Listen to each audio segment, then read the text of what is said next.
Komisi Pemilihan Umum Kota Makassar menggelar rapat pleno penetapan perolehan kursi partai pada pemilihan legislatif DPRD Kota Makassar tahun 2024. Dari hasil rekapitulasi, Partai Nasdem meraih kursi terbanyak dengan perolehan 8 kursi.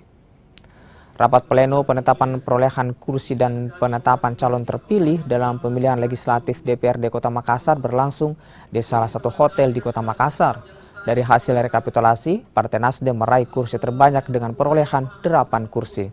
Dengan hasil ini, Partai Nasdem berhak mendapatkan jatah kursi Ketua DPRD Kota Makassar. Sementara Partai Gerindra, PKS dan juga Golkar berhak mendapatkan jatah Wakil Ketua DPRD Makassar usai mendapatkan 6 kursi. Komisi Pemilihan Umum Kota Makassar melaksanakan kegiatan sebagai berikut. 1. Menghitung peringkat calon anggota Dewan Perwakilan Rakyat Daerah Kota Makassar dalam pemilihan umum tahun 2024. 2. Menetapkan calon terpilih anggota Dewan Perwakilan Rakyat Daerah Kota Makassar dalam pemilihan umum tahun 2024.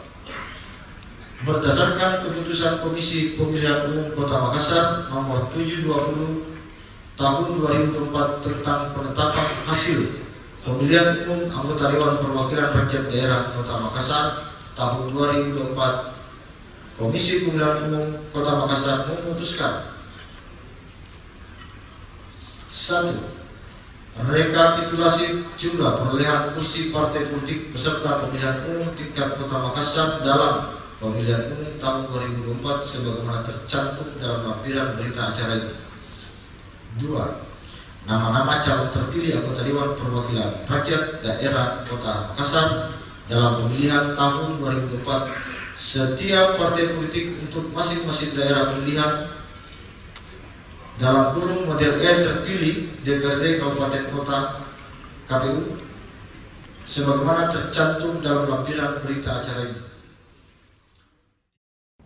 Kompas Sulsel masih akan kembali dengan informasi lainnya, diantaranya ada Antonio Conte yang dikabarkan ingin kembali melatih klub Italia di musim depan. Informasi ini kami hadirkan selepas jeda, tetap bersama kami.